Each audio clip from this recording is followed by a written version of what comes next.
হাসিনার আমলে পুলিশ সরাসরি গুলি কইরা মানুষ মারত, সেই একই পুলিশ আজকে দেখেন ছত্রভঙ্গ করতেছে। দেখেন দেখেন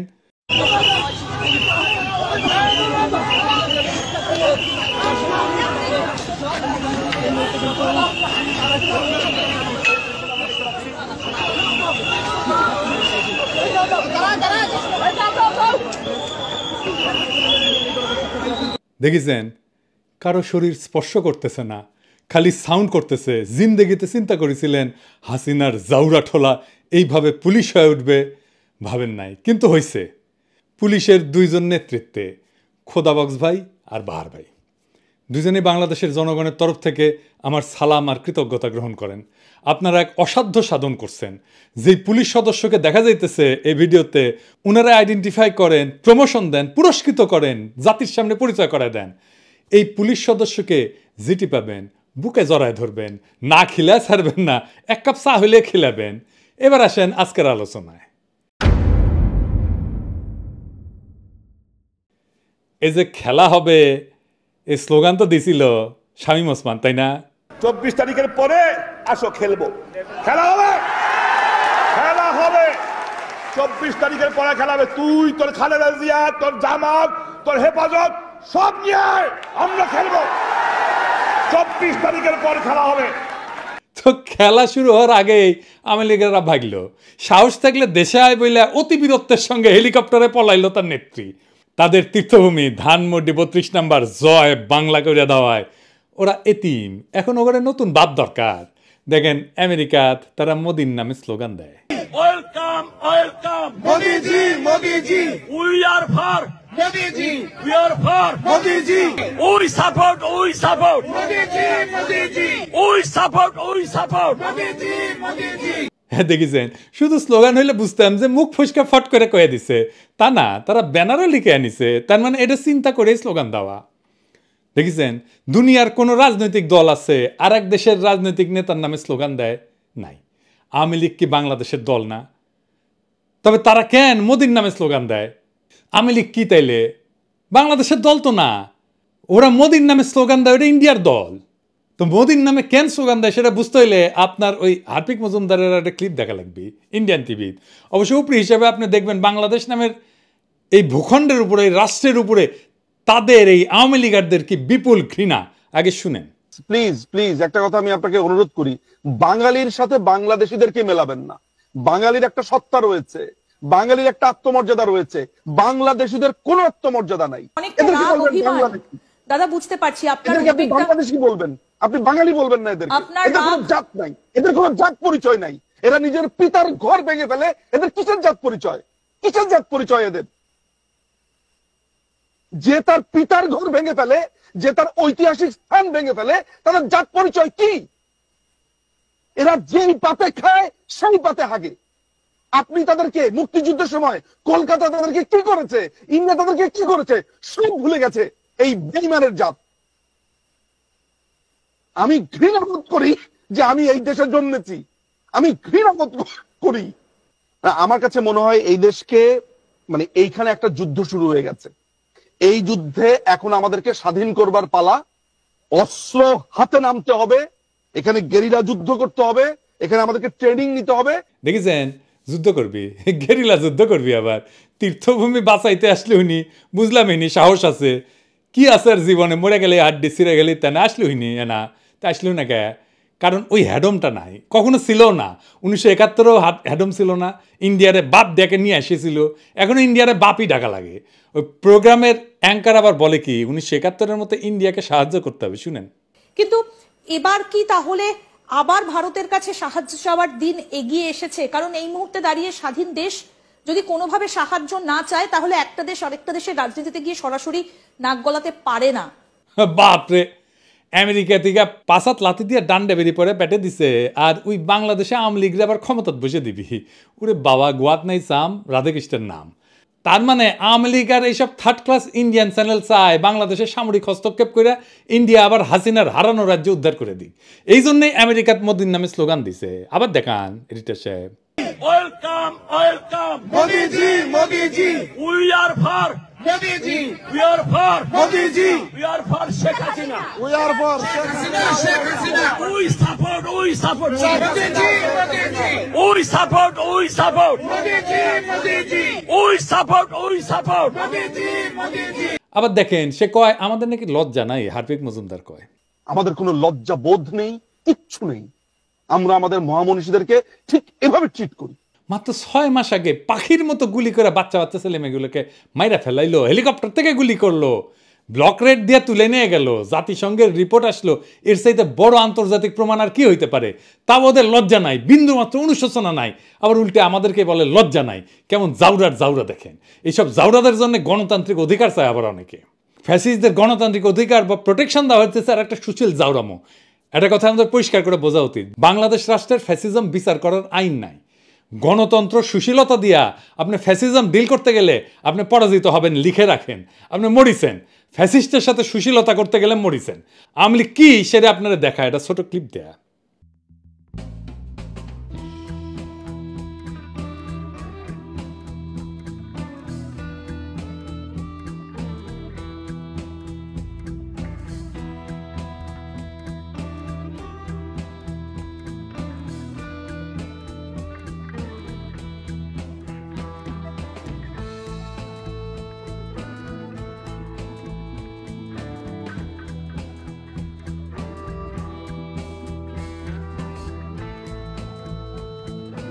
দেখছেন আওয়ামী লীগ হইতেছে কুত্তাটা, আর ওই কুত্তাটারে যে বাঁচাইতে আসিছিল হইতেছে বাঙ্গু সুশীল। মারা খাবি ওই, আওয়ামী লীগের হাতেই মারা খাবি ওই। একজন ফ্যাসিস্ট নেতা কি গণতন্ত্রে বিশ্বাস করে, বাক স্বাধীনতায় আস্থা রাখে না? রাখে না। আপনি গণতন্ত্রের প্যারাডাইমে ফ্যাসিজমকে আনতেই পারবেন না, ওটা ফ্যাসিজমের জায়গা না। দ্বিতীয় বিশ্বযুদ্ধের পর জার্মান নির্বাচন কখন হয়েছিল? প্রথম নির্বাচন হয়েছিল 14 আগস্ট 1449 সালে, হিটলারের পতনের 4 বছর পরে। তো যুদ্ধের পর তারা কি করলো? বিশেষ আইন করে ফ্যাসিস্টদের বিচার করলো। রিপাবলিকের সাধারণ গণতান্ত্রিক আইনে ফ্যাসিস্টদের বিচার সম্ভব ছিল না। নতুন সংবিধান করছিল নাৎসি শাসনের পতনের পর গণতন্ত্র প্রতিষ্ঠার জন্য। এটা তৈরি করতে 48 থেকে 49 সাল পর্যন্ত আলোচনা চলে এবং 23 মে 1949 সালে এটা কার্যকর হয়। তারপরে হয় ইলেকশন। এই সংবিধান অনুযায়ী 1949 সালে 14 আগস্ট প্রথম নির্বাচন অনুষ্ঠিত হয়। তো এই সুশীলদের কেন মনে হচ্ছে একজন ফ্যাসিস্টের জন্য গণতন্ত্রের প্রোটেকশন দরকার?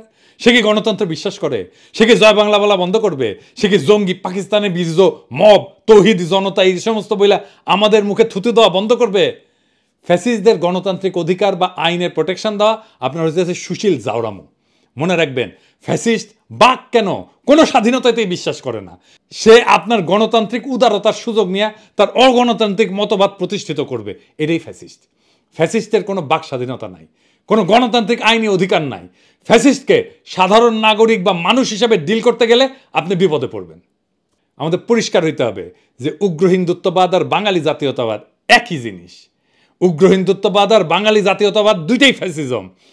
এই প্রেক্ষিত সামনে রেখা বইমেলার ঘটনাটা দেখে আসেন। এই যে সব্যসাচীর টল দিল, সব্যসাচীর স্টল দেওয়া তো দূরস্থান, মুক্তভাবে ঘোরাফেরা করে কিভাবে ওই আমার বুঝে আসে না। তারপর কয়েকজন ছেলে সঙ্গত কারণে ভদ্র ভাষায় জবাবদিহি দাবি যখন করলো, সেই বাচ্চাদের চর মানলো, জয় বাংলা স্লোগান দিল, সামনে এই সাহস করতে আসছে। কারণ সে জানে বাংলাদেশের বাঙ্গু সুশীল জাউরাদের বাম্পার ফলন হয়েছে। সে জানে ইন্ডিয়ান মিডিয়ার প্রোটেকশন পাবে। সে জানে ইন্ডিয়ার দালাল বাঙ্গু সুশীলেরা আত্মগ্লানিতেই মরে যাবে এই ঘটনায়। গণতন্ত্র আর বাক স্বাধীনতার কথা বললে তাদের বিচি কান্দে উঠে যায়। আবার বলতেছি, গণতান্ত্রিক আইনে ফ্যাসিজম ডিল করা যায় না। তাহলে তো ফ্যাসিজম সরাইতে বিপ্লব লাগতো না। সুমা দিয়ে হারমোনিয়াম বাজায় সরাই দিতে পারতেন, ইলেকশন করে সরাই দিতে পারতেন, এত রক্ত তো দেওয়া লাগতো না। ফ্যাসিস্ট একটাই ভাষা বোঝে, তাই হইতেছে মাইরের ভাষা। ওদের সাথে এই ভাষায় কথা বলতে হবে।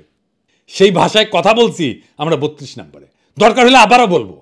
এই যে কথা কামাল আমাকে নিয়ে কইছে আমি কেন দেশে আসি না, হ্যাঁ শুনান এই দেশে আমি কথা পাচ্ছি।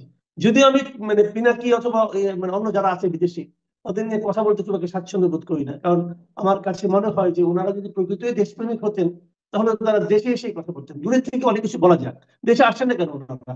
কথা কামাল আসবো আসবো, এত উতলা হইলে চলবে?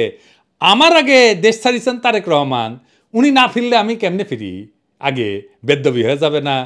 আমারে যদি এতই দরকার হয় উনারা ফেরাও, তারপরে আমি যাই।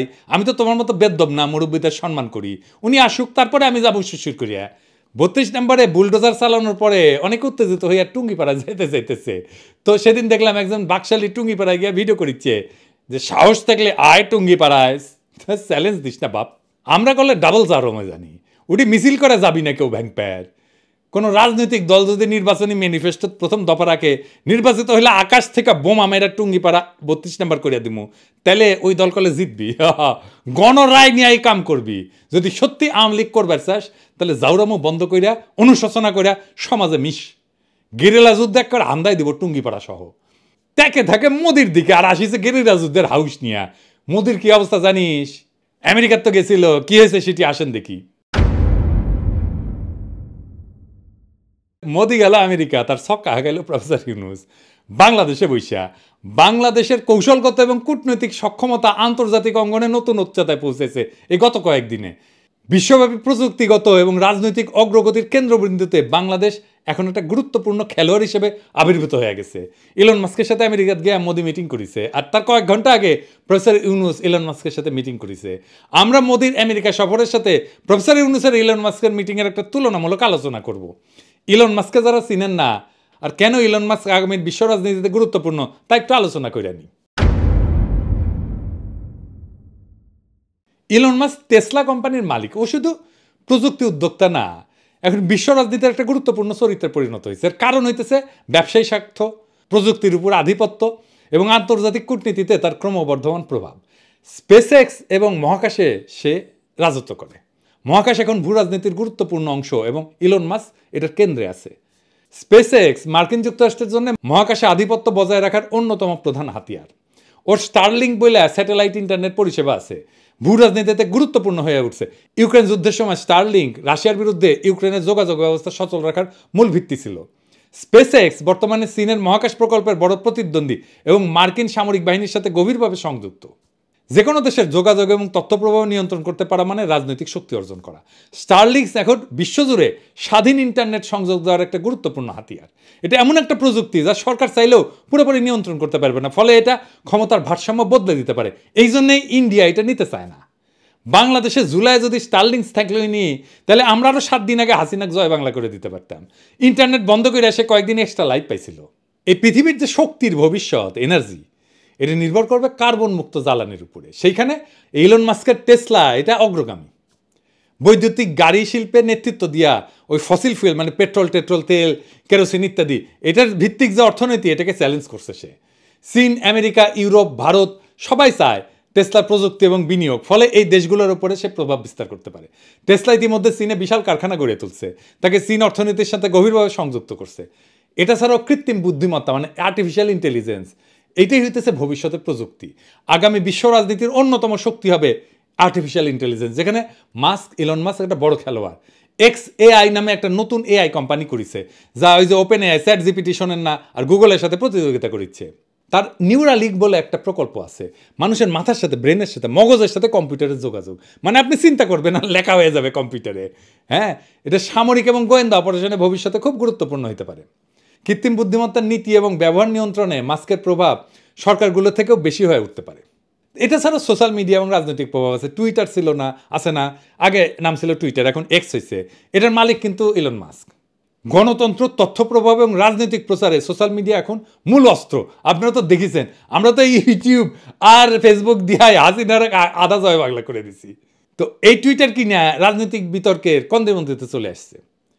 বিশ্বজুড়ে জনমত তৈরিতে টুইটারের বিশাল ভূমিকা আছে, যেটা এখন তার নিয়ন্ত্রণে। মার্কিন প্রেসিডেন্ট নির্বাচন, ব্রিটেনের নির্বাচন, ভারতের নির্বাচন, এমনকি বাংলাদেশের এই বিপ্লবেও পাকিস্তানের পরিস্থিতিতে টুইটারের প্রভাব আছে। এটা ছাড়া বিশ্ব কূটনীতিতে মাস্কের সরাসরি ভূমিকা আছে। অনেক সময় মাস্ক এমন কূটনৈতিক কাজ করে যা সাধারণত রাষ্ট্রনায়করা করে থাকে। ইউক্রেন যুদ্ধের সময় মার্কিন সরকার এবং ইউক্রেন মাস্কের স্টারলিংক ব্যবহারের উপর নির্ভর করেছিল, আগেই তো বলছি।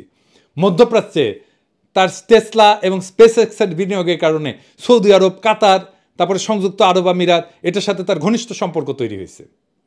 চীনের সাথে তার অর্থনৈতিক সম্পর্ক গভীর। বেজিং আর ওয়াশিংটনের মধ্যে উত্তেজনা থাকলেও ইলন মাস্কের ব্যাপারে দুই পক্ষই মহব্বত দেখায়। আমেরিকান রাজনীতিতে ইলন মাস্কের প্রভাব দ্রুত বাড়তেছে। প্রকাশ্যে রিপাবলিকান দল এবং ডোনাল্ড ট্রাম্পের সমর্থন করছেন তিনি। মার্কিন রাজনৈতিক মঞ্চে গুরুত্বপূর্ণ করে তুলছে তাকে। আমেরিকার প্রযুক্তি খাত এখন বড় অংশ মাস্কের হাতে, যা তাকে রাজনীতিবিদদের উপর প্রভাব বিস্তারের সুযোগ করে দিছে। তাই আগামী দিনে আন্তর্জাতিক রাজনীতিতে ইলন মাস্কের ভূমিকা অনেক রাষ্ট্রনায়কের চাইতেও বেশি গুরুত্বপূর্ণ হইতে পারে। এই জন্যই প্রফেসর ইউনূসের সাথে ইলন মাস্কের মিটিংটা গুরুত্বপূর্ণ। কি আলোচনা হয়েছে? বাংলাদেশে স্টারলিংক আসিচ্ছে। এইটা বাংলাদেশে গ্রামীণ জনগোষ্ঠী, নারী উদ্যোক্তা এবং তরুণদের ক্ষমতায়ন করতে পারে। প্রফেসর ইউনূসের একটা গ্রামীণ ফোন নিয়ে একটা এক্সপিরিয়েন্স আছে। স্টারলিংকের সাথে গ্রামীণ ফোন এবং এই গ্রামীণ ইন্টারনেট কমিউনিকেশন এইটার সাথে যুক্ত হয়ে যাবে। প্রফেসর ইউনূসের একটা থিওরি আছে কিভাবে উন্নত প্রযুক্তি ব্যবহারের মাধ্যমে দরিদ্র এবং প্রান্তিক জনগোষ্ঠীকে অর্থনীতির মূল ধারায় নিয়ে আসা যায়। এবং এই ধারণা ইলন মাস্ক খুব খাইছে, খুব আগ্রহ সহকারে শুনছে এবং বাংলাদেশে উদ্যোগের প্রশংসা করছে। এবং ইলন মাস্ক যারা এখানে মিটিংয়ে ছিল, আমি তাদের কাছে শুনছি এমন শ্রদ্ধার সাথে প্রফেসর ইউনূসের সাথে কথা বলছে, সেটা তুলনাবিহীন। এবং আমরা পরবর্তীতে দেখব মোদির সাথে কেমনে কথা বলছে। এটা ছাড়াও ইলন মাস্ক তার বাংলাদেশ সফরে আগ্রহ প্রকাশ করছে। আন্তর্জাতিক পর্যায়ে বাংলাদেশের গুরুত্বকে প্রতিষ্ঠিত করবে ইলন মাস্ক যদি আসে। এইটাই প্রমাণ করে যে বিশ্ব প্রযুক্তি অঙ্গনের অন্যতম প্রধান নেতা বাংলাদেশকে গুরুত্ব সহকারে বিবেচনা করতেছে। এই বৈঠকের সফল আয়োজনের পিছনে ছিলেন আমার গুরু খলিল ভাই এবং স্পেসএক্সের global engagement advisor Richard Griffiths. তারা ওয়াশিংটনে বৈঠকের এমন সময়টা এমনভাবে নির্ধারণ করছে, আলোচনার কাঠামো তৈরি করছে যাতে এটা মোদির ওয়াশিংটন সফরের সাথে একই সময় হয়। এটা ছিল একটা খুবই কৌশলগত সিদ্ধান্ত, যা ভারতের প্রভাবকে পাশ কাটায় বাংলাদেশের অবস্থানকে শক্তিশালী করছে। এইখানে নরেন্দ্র মোদির ব্যর্থতা কি?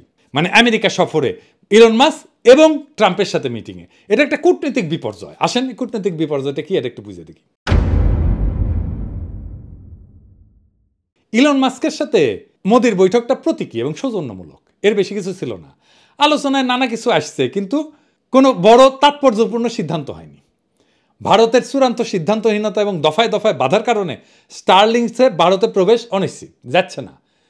আপনি মোদির সাথে ইলন মাস্কের মিটিংয়ের ইলন মাস্কের হাতের ভঙ্গিটা দেখেন, এইটা সে বড় কইরা দেখান, এই যে এইরকম করে বসছে না, দেখেছেন? এই যে ভঙ্গি, এটা পাওয়ার আর কন্ট্রোল। তার মানে ওই মিটিংয়ের মাস্টার ইলন মাস্ক। সব পাওয়ারফুল মানুষ অবচেতনে এইভাবে হাতের ভঙ্গি করে আরেকজনের সাথে কথা বলার টাইমে। আপনি যখন পাওয়ারফুল হবেন তখন দেখবেন আপনার হাতে হয়ে গেছে। আমরা কয়েকটা নেতার ক্ষেত্রে দেখি, এই যে স্যার এরদোগান দেখেছেন, অ্যাঙ্গেলা মার্কেল, এমনকি হিটলার দেখেছেন, এক্সট্রিমলি পাওয়ারফুল নেতা। ট্রাম্প, তাহলে বুঝেছেন ওই মিটিংয়ের মাস্টারকে। এখন দেখিচ্ছি আমার ক্ষুদ্র ভ্রাতার ভগিনীরা ইঙ্কা করে হাত রাখিছে, আমি কলে দেখবার পারিচ্ছি। যাই হোক, টেস্ট করিচ্ছে ক্যাঙ্কা হবে পাওয়ারফুল এলে এসে। আমরা টেসলার ফ্যাক্টরি বাংলাদেশে আনতে বলবো। মোদির জন্যে ইলন মাস্কের সাথে ব্যর্থ আলোচনাই না, বরং ওয়াশিংটনে মার্কিন প্রেসিডেন্ট ডোনাল্ড ট্রাম্পের সাথে তার বৈঠকও চরম হতাশার। মোদি চাইছিল ভারতীয় পণ্যের জন্য শুল্ক ছাড় এবং মার্কিন পণ্যের জন্য ভারতের শুল্ক কমানো। হ্যাঁ, কিন্তু ট্রাম্প ভারতীয় পণ্যের উপরে নতুন করে শুল্ক আরোপের সিদ্ধান্ত ঘোষণা করছে। এটা মোদির জন্য বড় ধাক্কা।